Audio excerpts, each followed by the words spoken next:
is Bhavani, lecturer in botany, SKST Mahila Kalasala, UG and PG Autonomous Tanuku. Now I would like to explain about community interactions. Here we go. What is community? Samudayam అంటే ఏంటి? The assemblage of plants and animals in particular area is called as community. So community interactions అంటే జీవుల మధ్య పరస్పర చర్యలు. ఆ కమ్యూనిటీలో ఉన్న ఏవైతే ప్లాంట్స్ కావచ్చు, యానిమల్స్ కావచ్చు, living or non living. So so living థింగ్స్ని ఏవైతే ఉన్నాయో యానిమల్స్ అండ్ మొక్కలు, ప్లాంట్స్ అలాగే యానిమల్స్, వాటి మధ్య జరిగే రియాక్షన్స్, పరస్పర చర్యలను కమ్యూనిటీ ఇంట్రాక్షన్ అంటారు. సో దాంట్లో చూసుకుంటే first one is mutualism. So mutualism అంటే తెలుగులో పరస్పర సహకారం. So intimate living together of members of 2 or more species. ఒకటి లేదా అంతకంటే ఎక్కువ జీవులు ఒకదానితో ఒకటి కలిసి జరిపే సహజీవనాన్ని మ్యూచువలిజం అంటారు. ఓకే. కొమ్మెన్సాలిజం. కొమ్మెన్సాలిజం అంటే సహభోజకత్వం. One member benefits while other is neither benefited or harmed. So ఇక్కడ సహభోజకత్వంలో ఈ రకమైన సహవాసంలో ఒక జీవి మాత్రమే లాభపడుతుంది. ఈ సహవాసంలోని రెండవ జీవికి లాభ నష్టాలు ఉండవు.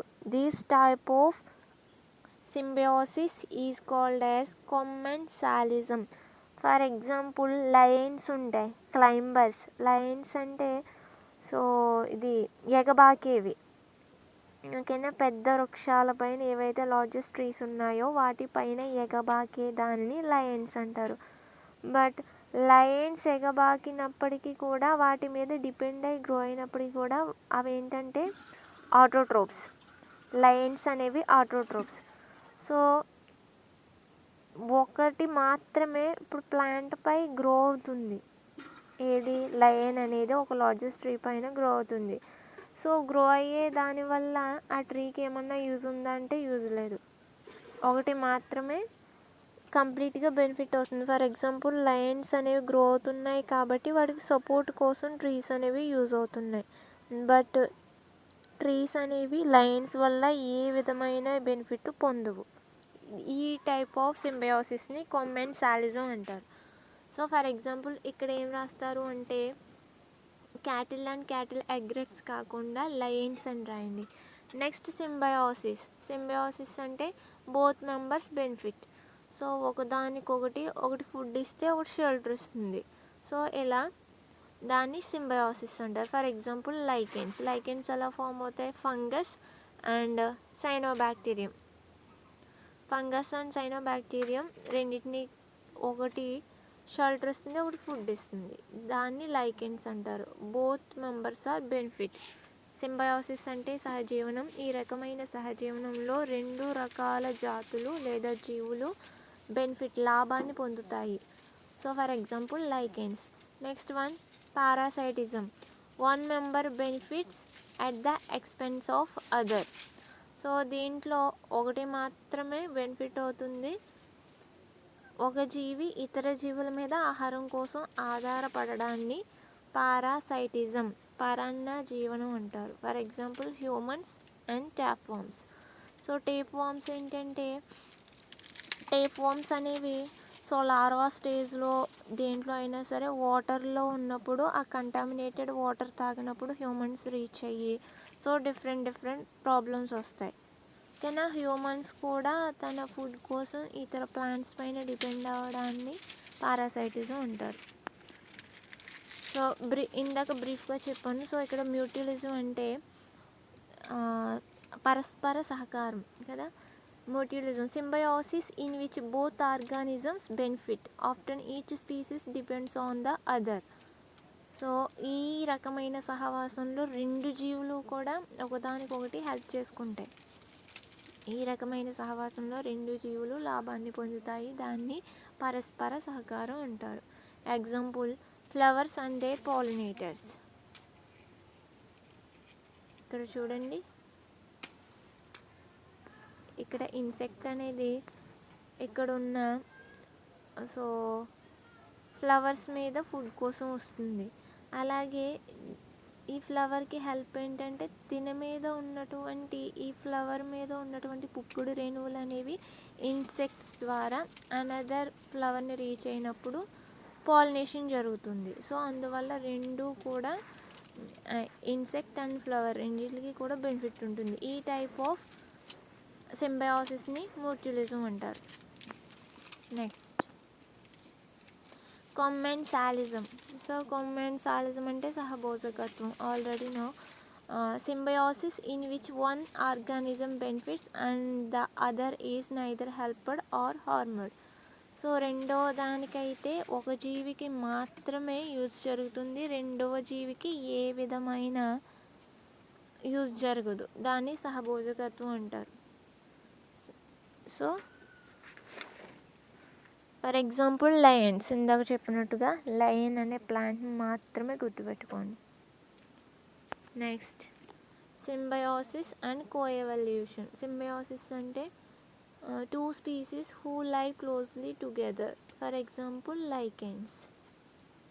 కోఎవల్యూషన్ అంటే species in close relationships is called as co-evolve. These species may evolve adaptations that reduce the harm or improve the benefit of the relationship. So హార్మ్నెస్ ఏది ఉన్నప్పటికీ కూడా దాన్ని రెడ్యూస్ చేసుకుని ఓన్లీ ఇంప్రూవ్ బెనిఫిట్ అవ్వడానికి మాత్రమే అవి ట్రై చేస్తాయి. అటువంటి దాన్ని కోఎవల్యూషన్ అంటారు. నెక్స్ట్ పారాసైటిజం అంటే symbiosis in which one organism is helped and one is harmed. ఖచ్చితంగా పరాన్నజీవి అంటే ఫుడ్ కోసం ఏదైనా ఒక దాని మీద ఆధారపడి తన ఫుడ్ని తను సేకరించుకుంటుంది, కానీ దానివల్ల వేరొక జీవి అనేది ఖచ్చితంగా కిల్ అవుతుంది. పారాసైట్ ఏది గెస్ట్, ఏది host. Parasite the organism that feeds on another organism. Host ఏం చేస్తుంది? the organism parasite takes its nourishment from fleas and ticks. For example పారాసైటిజంకి వస్తే కనుక మస్కిటోస్ని ప్రొడక్షన్లోకి వస్తాయి. ఇక్కడ ఏ పారాసైటిజం మీనింగ్ ఏంటంటే ఏదైనా ఒక ఆర్గానిజం తనకు కావలసిన ఫుడ్ మెటీరియల్ని వేరొక ఆర్గానిజం నుండి సేకరించుకుని దాని ద్వారా సో తనకి హెల్ప్ అవుతుంది. బట్ దేని నుంచి అయితే అది సెలెక్ట్ చేసుకుని సేకరించిందో అది మాత్రం కంప్లీట్గా డిస్ట్రాయ్ అయిపోతుంది. ఈ రకమైన సహవాసాన్ని పరాన్నజీవనం అంటారు. ఓకే, పరాన్నజీవనం. Next predation, పరభక్షతత్వం.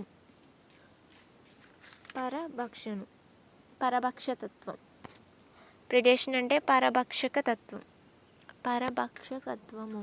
feeds directly upon another living organism whether or not it kills the prey in doing so.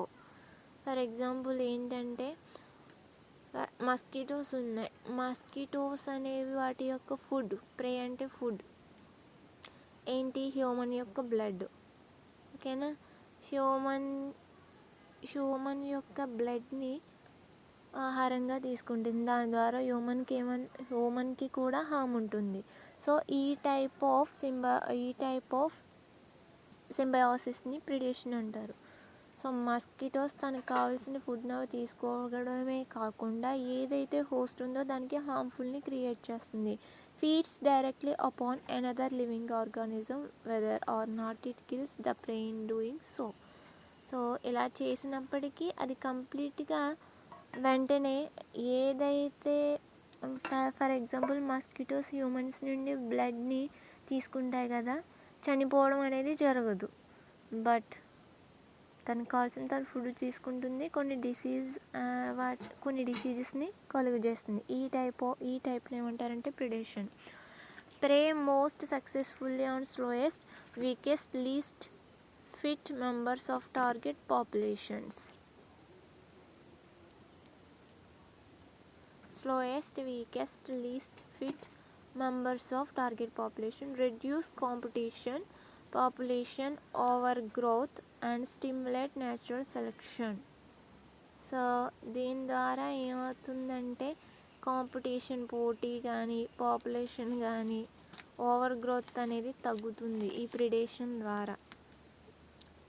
Mosquitoes హ్యూమన్సే కాదు, ఇంకా యానిమల్స్లో కూడా చాలా ఉంటాయి. సో దాని ద్వారా ఏంటంటే కొంతవరకు పోటీ తగ్గుతుంది, అలాగే పాపులేషన్ జనాభా కూడా తగ్గుతుంది అని చెప్పి థీమ్, ప్రిడేషన్ యొక్క theme. Next competition. Inter specific competition అంటే ద కాంపిటీషన్ లేదా the interaction between two members of different species.